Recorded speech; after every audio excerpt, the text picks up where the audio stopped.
Halo semuanya, ini aku tadi siang baru ngecek kalau ternyata video hari ke-10 itu aku salah upload video. Jadi aku udah take.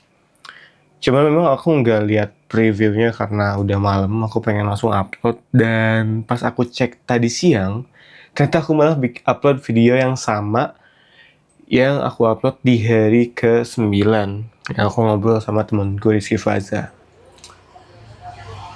Jadi aku bikin video ini karena ya sebenarnya pengen ngasih tahu apa sih yang sebenarnya aku bahas di video hari ke-10 itu sebenarnya. Jadi sesimpel sesuai judulnya, tahun ini aku pengen baca buku lebih pelan. Jadi lupa ngefokusin. Oke, terusnya udah. Salah satu hal yang ingin aku achieve atau aku lakukan di tahun 2026 ini adalah untuk membaca buku secara perlahan.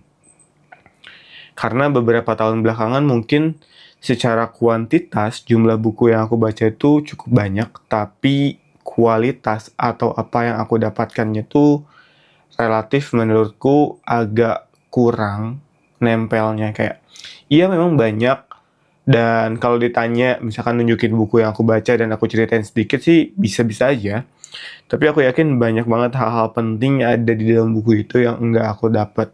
Makanya tahun ini aku sih rencananya untuk baca pelan-pelan aja. Nggak perlu baca banyak, nggak perlu akhir tahun kayak sampai 20, 30, 40, apalagi 52. Yang artinya seminggu satu buku, nggak harus. Tahun ini memang aku pengen coba buat baca secara perlahan, karena aku yakin itu akan lebih memberi benefit. Terlebih ketika apa yang aku baca itu juga aku bagikan, aku diskusikan, aku coba cari dissenting opinion, opini pembanding yang bisa jadi mungkin contrarian atau benar-benar berbanding terbalik dari apa yang aku baca.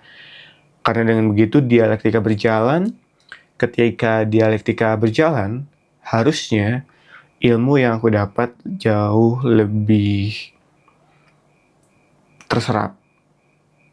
Harusnya. Karena itu salah satu hal yang menurutku menarik dari ilmu. Kalau kamu punya uang 100 ribu, kamu bagikan 50 ribu ke orang lain, uang kamu akan berkurang senilai 50 ribu.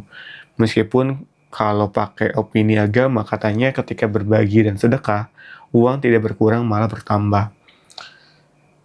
Tapi kalau ilmu enggak bekerja seperti benda-benda materialis macam uang atau benda-benda lain. Ilmu itu menarik karena semakin ilmu itu kita bagikan, semakin ilmu itu membekas di kepala kita. Makanya itu mungkin ya alasan orang-orang nyuruh untuk hati-hati dalam berbicara. Karena selain efeknya bisa buat orang lain, apa yang kita bicarakan itu pada dasarnya kita sendiri yang dengar. Dan itu berpengaruh kepada kita sendiri. Itu berpengaruh kepada belief system yang kita punya. Itu sifatnya tuh bumerang. Kayak kalau kamu nunjuk kayak gini, ini mungkin 2 jarinya ke orang lain, ke depan, tapi 3 jarinya ke diri kita. Nah, mungkin hal-hal kayak gitu. Jadi memang itu sebetulnya video di hari ke-10 intinya. Jadi aku cuma ngomong bahwa tahun ini tuh aku berencana untuk membaca dengan pelan. Jadi mungkin bisa jadi tahun ini aku hanya baca 1, 2, atau yang jelas aku sih nggak ngebayangin baca 12 buku baru. Lebih ke baca-baca lagi buku-buku yang emang ada di sebelah sini. Ini yang memang aku simpan di rak ini tuh yang pengen aku gampang akses. Jadi whenever I want to read this is the curated ya pokoknya ini yang udah aku kurasi.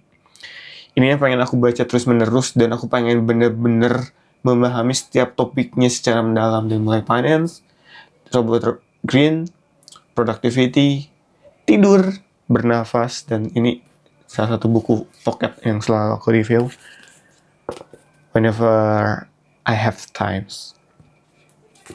Karena meskipun isinya sederhana, Salah. Justru karena isinya sederhana, semakin dibaca tuh entah kenapa selalu dapat insight-insight menarik.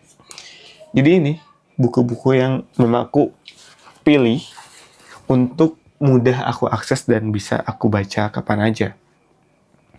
Ya itu sih intinya video hari ke-10 bahas soal itu. Jadi ini revisi buat video hari ke-10. Harusnya ini. Kurang lebih ini.